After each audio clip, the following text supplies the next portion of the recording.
Everyone, it's Andrew Strappers Rakin again, doing a review of the final three figures that I bought from the Return of Marvel Legends Series 2 Arnim Zola series. These are, well, this is a combination.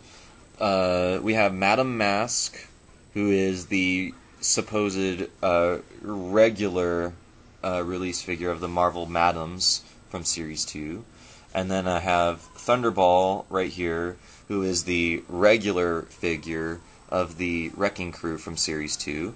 And then finally we have Future Foundation Spider-Man, who is the variant Spider-Man from Series 2. I have no intentions of buying Big Time Spider-Man, and I have no intentions of buying Masked Daken, or Daken. So what you see is what you get, in addition to the video that I've already done with my friends Kethin and Taylor. So let's go ahead and do Lady first. We'll take these two guys out of the way for now. And right here we have Madame Mask. Let's see, get her to stand. And not counting Zola from the series, I was looking forward to Madame Mask the most. And honestly, I'm really glad with how she turned out. I knew the moment I saw the female S.H.I.E.L.D. agent body that they really needed to use it for Madame Mask. And that's exactly what they did. If you've seen my review of the other figures from the series, you'll know pretty much everything she comes with, the body that she uses, which is the same as Madame Viper, Madame Hydra, aka Viper. And everything is the same body, same hair, new head, same weapons, everything's the same, you know. Mostly all of it's just redone from the S.H.I.E.L.D. agent or Elektra body. And I really like that Hasbro does this, reusing the body parts. I don't have a problem with it, as long as it works, you know. And so far, every figure that they've done like that has worked out just fine. The paint on this figure is pretty top-notch. Very basic, but it again works perfectly well for the character. Basically we have the navy blue and the white, and the white has a really nice subtle overspray that pops out the details a bit. The mask, I think, is painted gold, and it has nice little sculpted on rivets. I really like that. Let's see. Can I try to bring it in a little bit better? Maybe. And there we go. Right there. Maybe. Anyway. Just like Madame Hydra, she, like I said, comes with two accessories. She has this holstered gun. By the way, let's look at the holster. And this gun, I believe, first appeared with the 2-pack male S.H.I.E.L.D. agents. Nick Fury and Dum Dum Dugan and generic S.H.I.E.L.D. agent with the hand ninjas. But out of all the figures that have had this gun, I feel Madame Hydra's is the best. There's something really cool about the gold gun. It sort of reminds me of 60s and 70s spy movies and that sort of thing, that genre and that era. Definitely awesome, and this is my favorite release of this particular gun. And it holsters very nicely into the holster right here, just like Madame Hydra's. They're using the same exact stuff, so why not? She also comes with the Hasbro Legends AK-47. I believe that's what this gun is. If it's not, well, I'm sorry, gun enthusiasts, for not knowing my stuff. Most of the AK-47s that they've released usually are completely black. Some of them have had golden bullet clips or whatever that is. Madam Viper or Madam Hydra had a silver gun with green highlights, here, here, here, and here. And Madam Masks, of course, has the black gun with the sort of tan. I don't know why it's tan, but tan highlights in these areas. Only gun like that, I believe, so far. At least the ones I've gotten. And she's able to hold it perfectly fine. Can't use the eye scope at all, but oh well. At least she's going to hold it nice. There we go. Grade A figure. I love this figure, and I'm really glad that they released it so reasonably soon. As far as from the time, or rather the wave that the body was released to right now. Really glad that they've made her. And just on another note, I love Madam Hydra. Madam Mask as a character. I think there's something really funny about her being this sort of love interest and antagonist of Iron Man, and him being Iron Man and her being this female with this metal plated face mask. It's just kind of funny to me. I feel like that really fits, and that's really kind of a cool obscure comic thing, I think. But anyway, good figure. Really love how she turned out.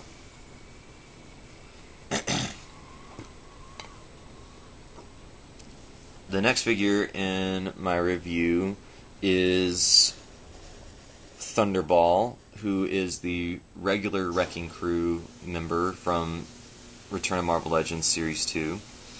Before I get into this review, I want to say that I bought Thunderball from this eBay seller. His name is AGCUBX3. I think that's AGCubX3 is how you're supposed to say it out loud. I don't know.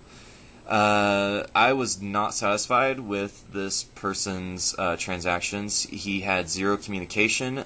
He took over 2 weeks to ship my product, and I had to have eBay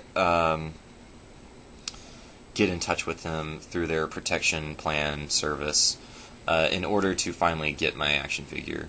So if you're shopping on eBay, and if you ever see AGCubX3 or AGCUBX3 selling, don't buy from him. He sucks. Anyway, as far as getting stuff out in a reasonable, timely manner. So now the figure himself. Again, using the same body as the variant figure Pile Driver, who both of these guys are using the same bodies as Warpath and Crossbones, and that started with Hulkling. And the body has really evolved a lot since Hulkling. This is a new chest area, and these guys introduce a new leg piece right here. It used to be a ball joint, or a ball, shape for the hip, and now it's a straight up cut. I don't know why they felt the need to introduce that particular new piece, but I mean, I'm okay with it. These guys have new gloves, and of course new heads. I've already reviewed Pile Driver with Kevin and Taylor, so let's look at Thunderball. His included accessories, not counting the Zola parts that he comes with, are it's just his actual ball and chain. I love the figure. I hate the ball and chain, and the reason why is that the chain is one sculpted piece, and you can get him in some pretty dynamic poses with it, but I would have preferred a real chain myself, and I intend to modify this later on. As far as, dynamic poses, one of my favorites is something about like this, if I can get him to do it.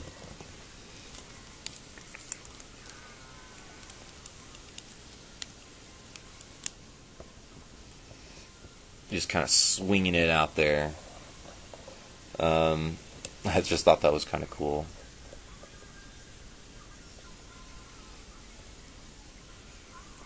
Yeah.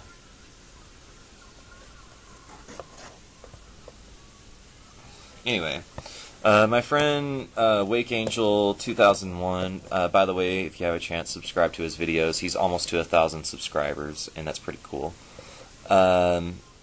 He feels like this guy sort of looks like African American Kick-Ass, and I can kind of see that a bit.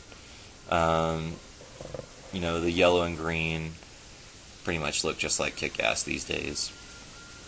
The head sculpt is really one of the only original new pieces for this body, and I really like how it looks. He looks like just this badass douchebag that's part of a team of dickheads, really. And I really like how it turned out. His eyes, you can't really see it on the camera, but they are his pupils are golden. And I noticed that last night, just kind of while I was looking over him before this review. But I mean, he looks really great, just all around. Nothing really much more to say. I'm going to take this opportunity to go ahead and introduce some custom figures that I've made to go along with Piledriver and Thunderball. In the form of, I've made a custom Bulldozer to just stand in until Hasbro gives me one. And also, I've made the team leader, Wrecker. And if anyone has a really cool crowbar that this guy can use, I could really use that. Right now I'm just using this sort of mocked up one. And he's actually using straight up a Hulkling body with Hasbro Juggernaut head. But yeah, so there's my Wrecking Crew until I get the official figures of Bulldozer and Wrecker. Anyway.